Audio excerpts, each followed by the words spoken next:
ఓ ప్రేమ కథ. ఈ స్టోరీ విన్న ప్రతి ఒక్కరికి మనస్ఫూర్తిగా కృతజ్ఞతలు. Thank you so much.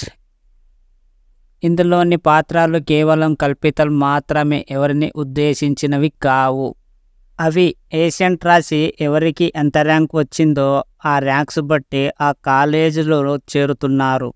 బెంగళూరులోని ఇంజనీరింగ్ ఫేమస్ కాలేజ్ అది. అక్కడ ఓన్లీ బిగ్ షట్స్ మాత్రమే చేరుతారు అండ్ రిచ్ కిడ్స్ చేరుతారు. కానీ మన కిక్కు రిచ్ కిడ్ కాదు, చాలా పేద కుర్రాడు. కానీ చాలామంది ర్యాంకు రావడం వల్ల ఆ college chairman and college principal మంచివాడు అయిన ఉండటం వల్ల అతన్ని ఎటువంటి ఫీజులు లేకుండా చేర్చుకున్నాడు. అదే కాలేజీలో స్వాతి అనే అమ్మాయి కూడా చదువుతుంది. అయితే కాలేజ్ ఆ అమ్మాయిదే, అర్థమయ్యింది అనుకుంటా మీకు. ఆ అమ్మాయి కాలేజీ ప్రిన్సిపల్ చెల్లెలు కూతురు. చిన్నప్పుడే తల్లిదండ్రులు చనిపోవడం వల్ల అతని దగ్గర పెరుగుతుంది. కిక్కు ఏమో చాలా ప్యూర్, స్వాతి ఏమో బెంచ్, కాలేజీకి రాదు. క్లాసెస్ స్టార్ట్ అయ్యాయి. కాలేజ్ రోజు జరుగుతుంది. క్లాసులో మొత్తం 60 ఉంటారు. కానీ 59 మంది ఒకవైపు, కిక్కు ఒకవైపు ఉన్నాడు.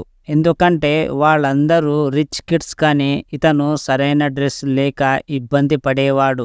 బట్ వాళ్ళందరికంటే మేధావి, తెలివైనవాడు. కిక్కుకి డాడ్ కూడా లేడు.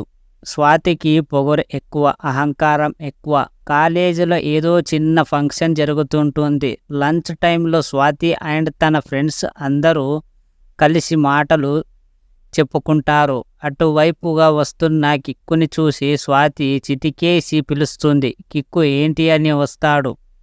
స్వాతి వెళ్ళి ఓ 8 ఐస్ క్రీమ్ తెచ్చి మిగిలిన చిల్లర నువ్వు ఉంచుకోపో అనింది. కిక్కు, నేను నీ క్లాస్మేట్ని, అలాంటివి ఏమిటి? స్వాతి, అందుకేగా నీకు టిప్స్ ఇచ్చింది, వెళ్ళి తెచ్చుకోపో. కిక్కు, ఒక 10 రూపాయలు తీసి వెళ్ళి నాకు కింగ్ సైడ్ సిగరెట్ ఒకటి తీసుకోరా, మిగిలిన చిల్లర నువ్వే ఉంచుకోపో అంటాడు. Swathi, how dare you? Kick, నీకంటే చాలా ఎక్కువ నాకు ఉంది అని అక్కడ నుంచి వెళ్ళిపోతాడు. స్వాతి, వీడికి బుద్ధి చెప్పాలి, నాతో ఎలా మాట్లాడతాడా అయిపోయాడు అని ఒకసారికి క్యాష్ ఇచ్చి కేవలం కిక్కుని మాత్రమే ఏడ్పించమని అడుగుతుంది. ఒప్పుకుంటాడు, ఎందుకంటే కాలేజు తనదే కదా. సార్ క్లాసుకి వస్తాడు. సార్ లెసన్ స్టార్ట్ చేశారు, అందరూ బాగానే వింటున్నారు. కిక్కు కూడా చాలా ఇంట్రెస్ట్గా వింటున్నాడు.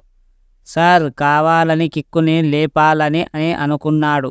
సార్, ఎవరయ్యా ఆ చివర కూర్చుంది? కిక్కు, ఏంటి ఆ మూల కూర్చున్నావు అన్నాడు. కిక్కు, లేదు సార్, నథింగ్ అన్నాడు. సార్ దీనికి ఆన్సర్ చెప్పు అన్నాడు. కిక్కు, సార్ అది నాకు రాదు, నేను చూడలేదు అని అంటాడు. ఇక ఈ స్టోరీ నెక్స్ట్ వీడియోలో చెప్పుకుందాం, ఇంకా కంటిన్యూ చేద్దాం. Thank you so much.